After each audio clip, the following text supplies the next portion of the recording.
الله الرحمن الرحيم. السلام عليكم ورحمة الله. يا رب تكونوا بخير ان شاء الله. ده فيديو جديد عندنا في البلاي ليست هنتكلم فيه على الكونسترينز او القيود او القواعد في لغة السيكوال وايه فايدتها وبنستخدمها ليه وايه هي انواعها. ان شاء الله يكون انترودكشن بسيط على الكونسترينز ان هي مكملة معانا شوية في البلاي ليست. ويلا بينا ان شاء الله نبدأ. بسم الله الرحمن الرحيم. اول حاجة بيقول لك what are constraints in SQL. بيقول لك ال constraints are rules applied to columns in database table to enforce data integrity. سيبك بقى من اللي انا قلته ده كده كله وتعالى نتكلم انا وانت ايه بالراحه كده بالبلدي نفهم معناها ايه. constraints من يعني من معناها كده او من الكلمه معناها قيود او قواعد او قوانين او هي حاجات بيبقى متفق عليها ما بين اللي بيبني الداتابيز تمام والداتابيز ذات نفسها. طب انا مش فاهم حاجه. هقول لك دلوقتي واحنا بنبني الداتابيز بنجيب عقد. تخيل مثلا ان انا بجيب عقد. انا مثلا ببني داتابيز دلوقتي فجبت عقد وقاعد بقول فيه ايه اللي هينفع يخش في الداتابيز وايه اللي مش هينفع يخش تمام. وجايب السيكوال بتوافق معايا على الكلام ده. اقول لها مثلا ده ينفع يخش ده ما ينفعش ده ينفع يخش ده ما ينفعش. ده لو كذا دخليه مثلا ده لو مش كذا ما تدخليهوش مثلا لو مثلا النمبر ده مثلا اكبر مثلا من 16 مثلا او الايدج ده مثلا بمثال اكبر من 16 سنه خلاص ينفع يخش تمام. دخليه داتابيز واعتبريه ايه واحد منك تمام. ده مفهوم كلمة constraints بالبلدي كده. هي قواعد بيبقى متفق عليها ما بين الديفيلوبر والسيكوال عشان اليوزر ما يدخليش او ما يبوظليش الداتابيز بتاعتي تمام. فهو بيقول لك اول حاجه ان الكونسترينز دي ممكن تتعمل او ممكن اجيب العقد ده وابنيه ما بيني وما بين الداتابيز لحظه وانا بكريت التيبل. او ممكن انا كريت التيبل الاول وبعد كده اجيب السيكوال بقى ديت واقعد اتفق معاه على الكونسترينز عن طريق كوماندز اسمه alter table. زي ما بيقول لك هنا كده they are used when creating all altering a table. يعني انت ممكن بعد ما كريت التيبل تمام لو ما لحقتش تكتبها او انت مش عايز تكتبها مثلا خلاص بعد ما كريت التيبل في كوماندز هتكتبها تحت. هي دي هتبقى العقود ما بينك وما بين الداتابيز او السيكوال تمام. طيب بيقول لك why do we use constraints. يعني احنا ليه اصلا بنستخدم الكونسترينز دي. اول سبب بيقول لك prevent invalid all duplicate الداتا. يعني احنا مثلا ايه ما اقبلش مثلا ان يكون عندي في الداتابيز بتاعتي حاجه انا مش انا يعني مش موافق بيها. يعني انت ما تجيش مثلا تقول تدخلي مثلا في الارقام في الايدج مثلا ما تدخليش الايدج بتاعك مثلا 100 يعني تمام. فانا ده انفاليد داتا اكيد او مثلا الايدج بتاعك يبقى 200 مثلا تمام. وانا معامل مثلا ان اخري يعني انا محتاج مثلا الطلاب ما تبقاش طالب وتحط لي الايدج 100 مثلا تمام. او الدبليكيت داتا ودي بنشوفها عن طريق constraints اسمه يونيك.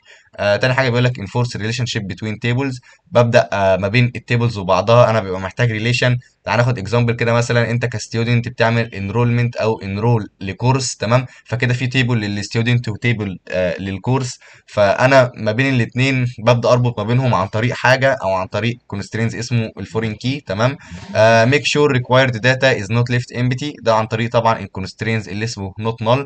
يعني ما ينفعش انت مثلا تدخل او ما تدخلش. انا ببقى محتاجك تدخل داتا هنا وانت ما تدخلهاش والسيستم يقبلها منك.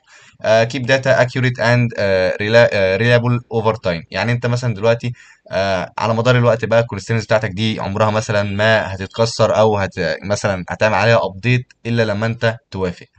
التايبس اوف سيكوال كونسترينز. اول حاجه هناخد بس كده نبذه عن كل واحد او مقدمه بسيطه وان شاء الله نشرح كل واحد بالتفصيل. اول حاجه اسمها برايمري كي. الديسكريبشن بتاعه هو uniquely identifies each row تمام. يعني ايه اصلا برايمري كي؟ يعني مفتاح اولي. طب انا ما فهمتش برضه يعني ايه مفتاح اولي. طب تعالى كده نتكلم ببساطه اقول لك هسهل لك الدنيا. تخيل مثلا ان انت عندك تيبل اسمه ستودنت تمام.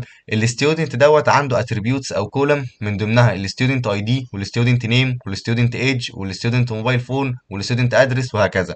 انا عايز بقى في التيبل دوت كولم واحد تمام. انا لما اقول مثلا رقم واحد اعرف خلاص ان الستودنت ده بقى مين ومفيش غيره تمام. ده بنعمله عن طريق حاجه اسمها برايمري كي او كونسترينز او عقد ما بيني وما بين السيكول اسمه برايمري كي. يبقى انا كده وغالبا بيكون الاي دي في اي تيبل تمام. زي ايه مثلا الستودنت اي دي.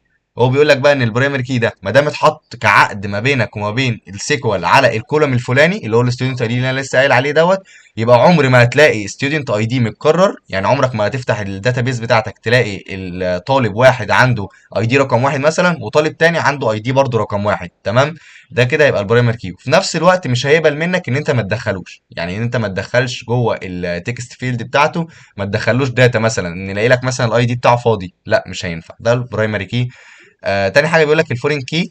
create a relation with another table primary key. زي ما قلنا كده انت عندك two tables، الستودنت والكورس. الستودنت يعمل enroll للكورس، فكده في علاقة ما بينهم، فالعلاقة دي اللي بيقوم بيها حاجة اسمها الفورين كي. تمام. اليونيك من اسمه كده مثلا بيقول لك ensure all values in a column are different. يعني انت مثلا ما دام حطيت unique constraints، بنيت عقد ما بينك وما بين الداتابيز او ما بينك وبين السيكوال على الكولوم دوت ان هو يبقى يونيك. يعني عمرك ما هتلاقي مثلا value او قيمه متكرره في الكولوم ده. وده مثلا ممكن نستخدمه في الموبايل مثلا. يعني لو جيت حطيت على الموبايل كده constraints يونيك مثلا، انا كده مش هلاقي رقمين شبه بعض للطلاب عندي مثلا.